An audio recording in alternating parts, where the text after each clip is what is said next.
कथा सुनो कार्तिक की, हरती सारे क्लेश। शरण प्रभु की जो मिले, मिटे भव का दोष। हरे कृष्णा। आप सभी को कार्तिक मास के दूसरे दिन की ढेर सारी शुभकामनाएं। आज कार्तिक मास का दूसरा दिन है और इस पवित्र अवसर पर हम भगवान की महिमा का स्मरण करते हुए कथा की शुरुआत करेंगे। इस शुभ मास में भक्ति, उपासना और पुण्य कर्मों का विशेष महत्व है। कार्तिक मास में पीपल पथवारी की कहानी कही और सुनी जाती है। स्नान और पूजा करने के बाद पीपल पथवारी की कथा सुनने से अपार पुण्य मिलता है। कार्तिक मास में स्नान, ध्यान और पूजा पाठ का विशेष महत्व होता है। आज के दिन इस कथा को सुनने से सभी पापों का नाश होता है और भगवान विष्णु की कृपा प्राप्त होती है। किसी गांव में एक गुजरी रहा करती थी। वह दूध दही बेचकर अपने परिवार का पालन पोषण करती थी। एक दिन उसने अपनी बहू को बुलाकर कहा कि बहू जा, आज तू यह दूध दही बेचकर आ।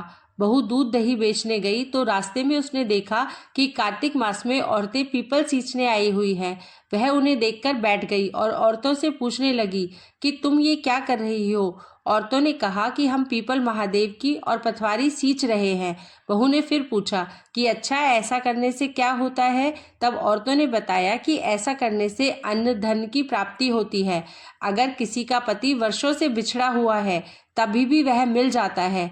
औरतों की सारी बात सुनकर वह गुजरी की बहू बोली कि तुम तो पानी से सींच रही हो, मैं तो दूध दही से सींचूंगी। अब गुजरी की बहू हर रोज आती और सारे दूध से पीपल को सींचती और दही से पथवारी को सींच जाती। उसकी सास उसे वापस लौटने पर हर रोज पैसों के बारे में पूछती तो वह कह देती कि माँ जी, कार्तिक का महीना खत्म होने दो, तब मैं सारे पैसे लाकर दे दूंगी। कार्तिक का महीना पूरा होने पर पूर्णिमा आ गई। तब वह गुजरी की बहू पीपल की पथवारी के पास धरना देकर बैठ गई। पीपल ने उससे पूछा कि तू यहाँ पर क्यों पड़ी हुई है। वह बोली कि मेरी सास दूध दही के पैसे आज मांगने वाली है, लेकिन मैंने तो पूरे महीने पीपल के पेड़ को दूध और दही से सींचा है, अब मुझे पैसे चाहिए। पीपल ने कहा, मेरे पास पैसे नहीं है, यह भाटे, डंडे, पत्ते और पान पड़े हैं, ये सब ले जा और गुल्लक में ले जाकर रख देना। बहू घर पहुंची। घर जाने पर सास ने पूछा कि बहू बता, पैसे लाई है।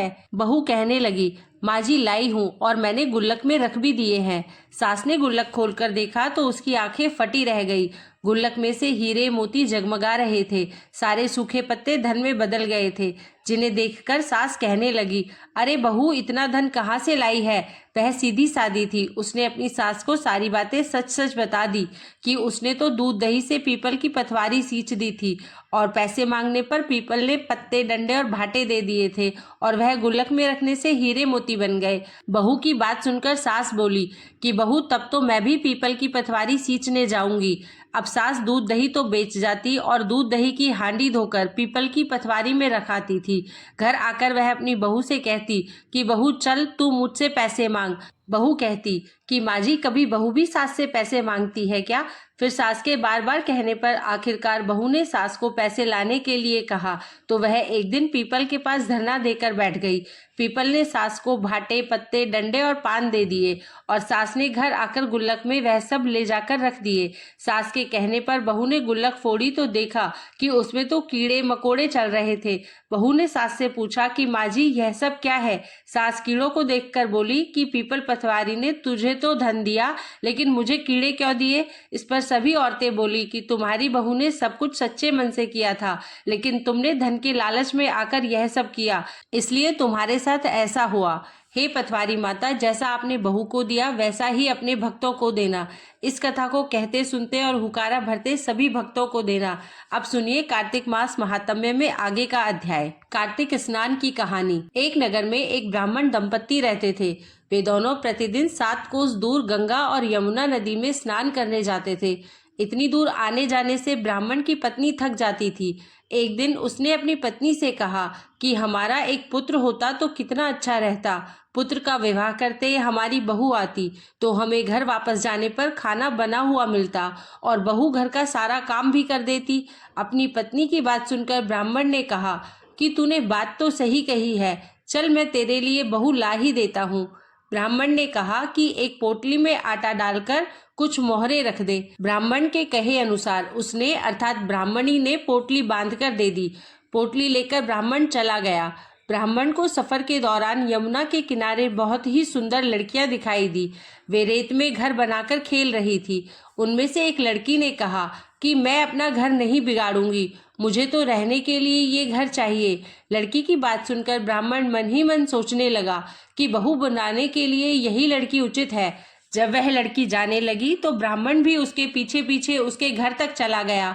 वहां जाकर ब्राह्मण ने उस लड़की से कहा, बेटी, कार्तिक मास चल रहा है, इसलिए मैं किसी के घर का खाना नहीं खाता। मैं अपने साथ आटा लेकर आया हूँ। तुम अपनी माता से पूछो कि क्या वह मेरे लिए आटा छानकर 4 रोटी बना देंगी। यदि वह मेरा आटा छानकर रोटी बनाएंगी तो मैं रोटी खा लूंगा। लड़की ने जाकर अपनी माँ को ये सारी बात बताई।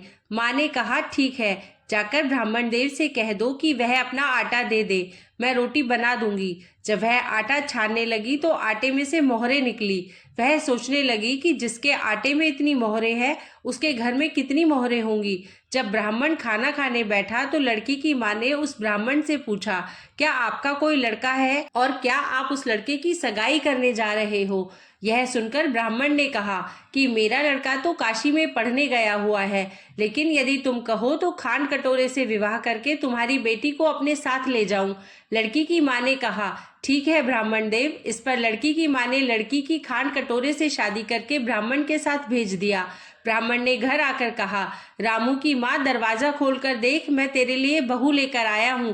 ब्राह्मण की पत्नी भीतर से ही बोली, हमारे तो कोई बेटा बेटी नहीं है, तो बहू कहाँ से ले आए। दुनिया ताने मारती थी, अब आप भी मारने लगे। ब्राह्मण ने कहा, तू दरवाजा खोल कर तो देख। उस ब्राह्मणी ने दरवाजा खोला तो सामने बहू को खड़ी देखा। उसने बहू का स्वागत किया और आदर सत्कार से अंदर ले गई। अब जब ब्राह्मण अपनी पत्नी के साथ नदी स्नान करने जाता तो पीछे से बहू घर का सारा काम करके और खाना बनाकर रखती थी। वह उनके कपड़े धोती और रात को हाथ पैर भी दबाती थी। इस तरह बहुत दिन बीत गए। ब्राह्मणी ने अपनी बहू से कहा कि बहू, कभी भी चूल्हे की आग बुझने मत देना और मटके का पानी खत्म मत होने देना। परंतु एक दिन चूल्हे की आग बुझ गई।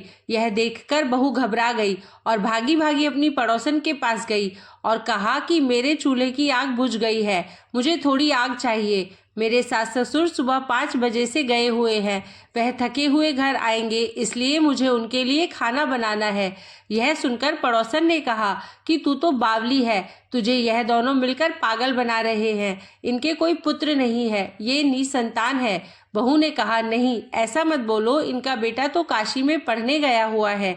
इस पर पड़ोसन ने कहा कि यह तुझे झूठ बोलकर लाए हैं, मेरी बात सच मान, इनके कोई बेटा नहीं है। अब बहू पड़ोसन की बातों में आ गई और कहने लगी कि अब आप ही बताओ मैं क्या करूं। पड़ोसन ने कहा कि करना क्या है, जब तुम्हारे सास ससुर आए तो जली हुई रोटियां बनाकर देना और बिना नमक की दाल बनाकर देना। खीर की कड़छी दाल में और दाल की कड़छी खीर में डाल देना। पड़ोसन ने उसे अच्छे से सिखा पढ़ा दिया। फिर जब उसके सास ससुर घर आए तो उसने ना तो उनका आदर सत्कार किया और ना ही उनके कपड़े धोए। जब उसने सास ससुर को खाना दिया तो सास बोली, बहू, आज यह रोटियां जली हुई क्यों है और दाल भी पकी नहीं है और नमक भी नहीं है। तब बहू ने पलटकर कहा कि एक दिन ऐसा खाना खा लोगे तो कुछ बिगड़ नहीं जाएगा तुम्हारा।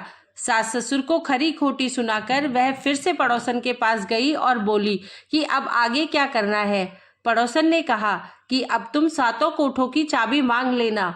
अगले दिन जब स्नान करने के लिए जाने लगे तो बहू अड़ गई कि मुझे तो 7 कोठों की चाबी चाहिए। तब ससुर ने कहा कि इसे चाबी दे दो। तब सास ने बहू को चाबी दे दी। सास ससुर के जाने के बाद जब बहू ने दरवाजे खोले तो देखा कि किसी में अन्न भरा है, किसी में धन भरा है और किसी कोठे में बर्तन पड़े हैं। जब उसने सबसे ऊपर का 7वां कोठा खोला तो देखा कि शिवजी, पार्वती माता, गणेश जी, लक्ष्मी माता, पीपल पथवारी, कार्तिक के ठाकुर, राई दामोदर, तुलसी जी का बिड़वा, गंगा यमुना और 33 कोटि देवी देवता विराजमान है। वहीं पर एक लड़का चंदन की चौकी पर बैठा माला जप कर रहा है। यह सब देखकर उसने लड़के से पूछा कि तुम कौन हो। तब लड़का बोला कि मैं तेरा पति हूँ, अभी दरवाजा बंद कर दे, जब मेरे माता पिता आएंगे तब दरवाजा खोलना।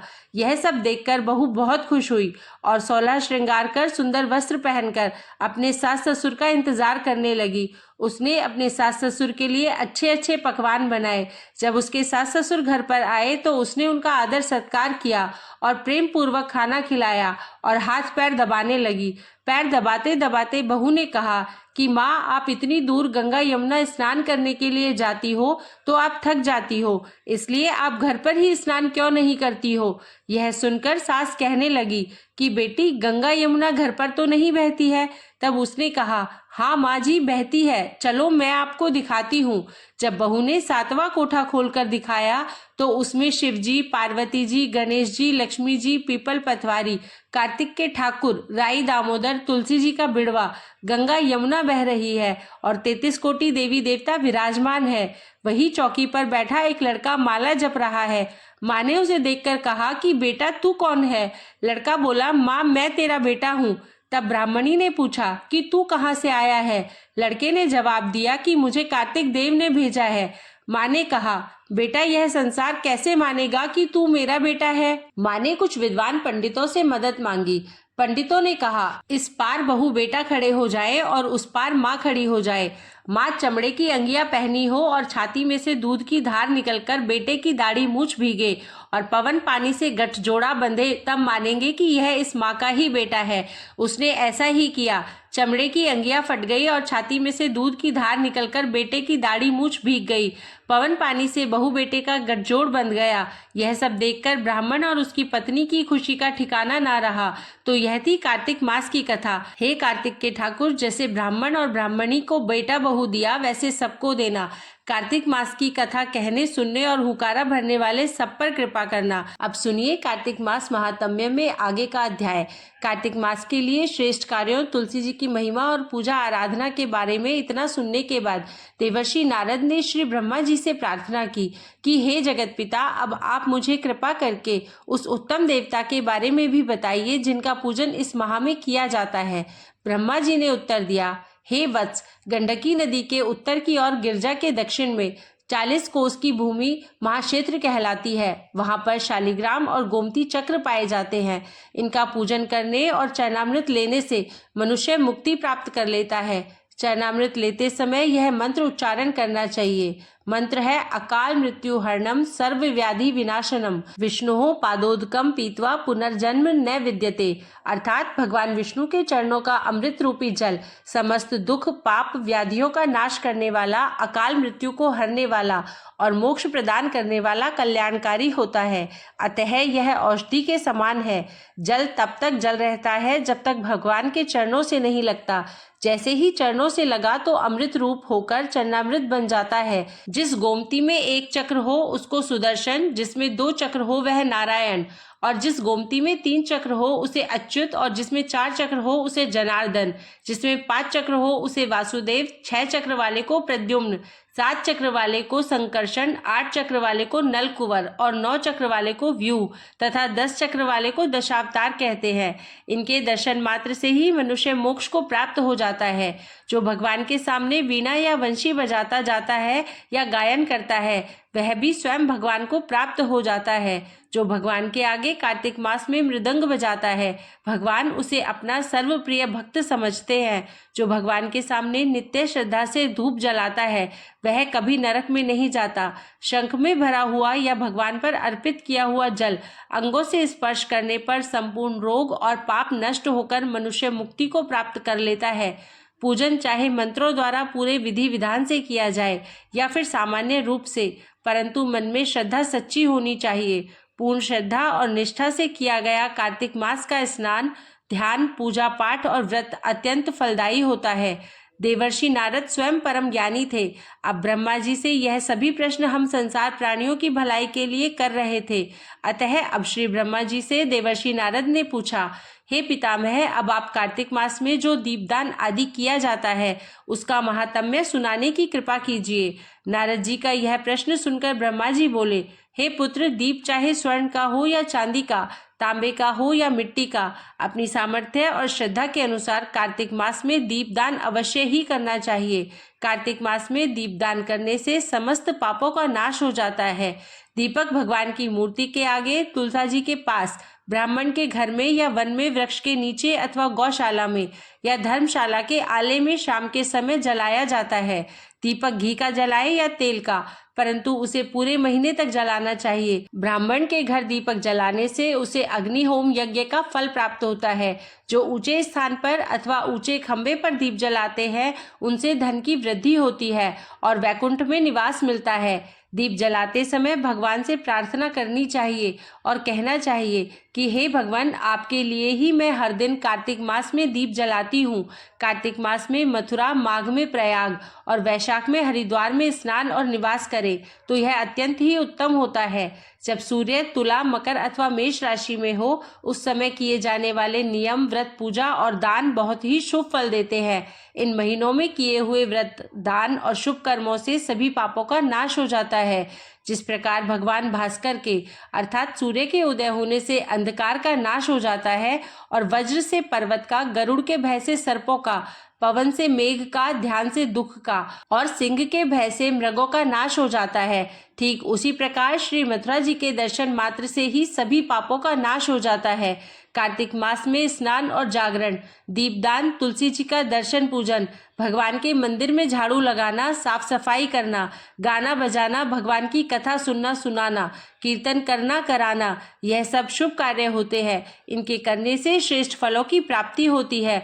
पूर्व जन्म के पापों का नष्ट करने के लिए कुछ न कुछ दान, भजन, पूजन आदि करना अति उत्तम रहता है। श्री ब्रह्मा जी के मुख से पूर्व जन्म के पाप शब्द सुनकर देवर्षि नारद ने पूछा, हे विधाता, अभी अभी आपने कहा कि कार्तिक मास में स्नान दान करने से पूर्व जन्म के पाप भी नष्ट हो जाते हैं, तो किसी को यह कैसे पता चलेगा कि उसने अपने पूर्व जन्म में किस प्रकार के पाप किए हैं? किस प्रकार हम अपने पूर्व जन्म के पापों को जान सकते हैं? यह सुनने की भी मेरी इच्छा है। सो हे पितामह, अब आप कृपा करके इस बारे में भी बताइए। श्री ब्रह्मा जी बोले, हे पुत्र, पूर्व जन्म का ब्रह्म हत्यारा, क्षय रोगी और पर स्त्री गमन करने वाला कोढ़ी बन जाता है। स्वर्ण चोर के नाखून खराब हो जाते हैं और मदिरा पीने वाले के दांत खराब हो जाते हैं। इस प्रकार मनुष्य के पूर्व जन्म के पापों को पहचाना जा सकता है। इस प्रकार के सभी पाप, दान, तपस्या, कृच्छ व्रत आदि से निवारण हो जाता है। ब्रह्मा जी ने आगे कहा, हे देवर्षि, अब हम कुछ व्रत आदि बतलाते हैं। एक समय भोजन करने से और 3 दिन शाम और 3 दिन प्रातः काल भोजन करने को अति कृच्छ व्रत कहते हैं। शाम के समय 12 ग्रास और प्रातः काल में 26 ग्रास या 24 ग्रास खाने को भी अति कृच्छ व्रत कहा गया है। 3 दिन तक खाएं और फिर 3 दिन उपवास करें तो यह भी अति कृच्छ व्रत होता है। शाम के समय 1 ग्रास और प्रातः काल में 1 ग्रास, फिर 2 दिन बगैर मांगा हुआ और 2 दिन तक उपवास करें तो यह व्रत अति कृच्छ व्रत कहलाता है। 21 दिन तक केवल दूध या पानी पीता रहे तो यह व्रत कृच्छति कृच्छ कक्ष व्रत कहलाता है। 12 दिन तक उपवास करना पुराक व्रत कहलाता है। 4 दिन कुछ नहीं खाना, फिर सत्तू खाना या फिर छाछ पीना, इसके बाद ब्राह्मणों को दक्षिणा देना सौम्य कृच्छ व्रत कहलाता है। इसी प्रकार 12 दिन तक उपवास करना द्वादश कृच्छ व्रत कहलाता है। तुला पुरुष का दान करना और गौ का घी, दूध, दही तथा कुशा का जल पीना, दूसरे दिन उपवास करना, यह कृच्छ संतपन व्रत कहलाता है। कार्तिक शुक्ल चतुर्दशी को भगवान का पूजन करना चाहिए। उस रात को उपवास रखकर और कमर तक जल में खड़े रहकर रात्रि भर भजन करने को जल कृच्छ व्रत कहलाता है। जो इस व्रत को करता है वह वैकुंठ को प्राप्त कर लेता है। कार्तिक सुदी सप्तमी को घी खाकर फिर एकादशी को उपवास करने को पितामह कृच्छ व्रत कहा जाता है। यह पितामह कृच्छ व्रत करके दिन में भगवान श्री कृष्ण चंद्र का पूजन करे तो करने वाला तीनों लोकों में पवित्र होकर वैकुंठ लोक को प्राप्त कर लेता है। कार्तिक सुदी छठ से 3 दिन तक उपवास करने से महेंद्र कृच्छ व्रत हो जाता है। इसे कर मनुष्य दुर्लभ वैकुंठ लोक में वास पा लेता है। 3 दिन अन्न भक्षण करने और 3 दिन उपवास करने से पत्र पंचक व्रत हो जाता है। इसे वैष्णव कृच्छ व्रत कहा जाता है। अगर एकम से पंचमी तक केवल दही खाए फिर एकादशी और द्वादशी को भगवान का पूजन करे तो उसे परम कृच्छ व्रत कहा जाता है। इसे करने से श्वेत द्वीप पे वास मिलता है। जो शुक्ल पक्ष की एकम से प्रतिदिन एक ग्रास कम करता है और अमावस्या को कुछ नहीं खाता तो यह चंद्रायन व्रत कहलाता है। 1 ग्रास 2 तोले अर्थात 25 ग्राम के लगभग मानना चाहिए। एक बार में जितना भोजन आसानी से मुंह में आ जाए इतना ही ग्रास होना चाहिए। कृष्ण पक्ष के आदि में अर्थात शुरुआत में 14 को 5 ग्रास और फिर हर दिन एक एक ग्रास बढ़ाकर एक पक्ष में 240 ग्रास पूरे करने चाहिए। इसे भी चंद्रायन व्रत कहते हैं। जो व्यक्ति कार्तिक सुदी सप्तमी, अष्टमी, नवमी और दशमी को जल कमल खाए, फिर एकादशी को उपवास करे, तो यह लक्ष्मी व्रत कहलाता है। इस लक्ष्मी व्रत को करने वालों पर श्री लक्ष्मी जी की कृपा बनी रहती है और अंत में उन्हें भगवान विष्णु के वैकुंठ लोक में वास मिल जाता है। प्रतिदिन प्रातः काल में 4 ग्रास और सायकाल ना खाने से शिशु चंद्रायन व्रत होता है।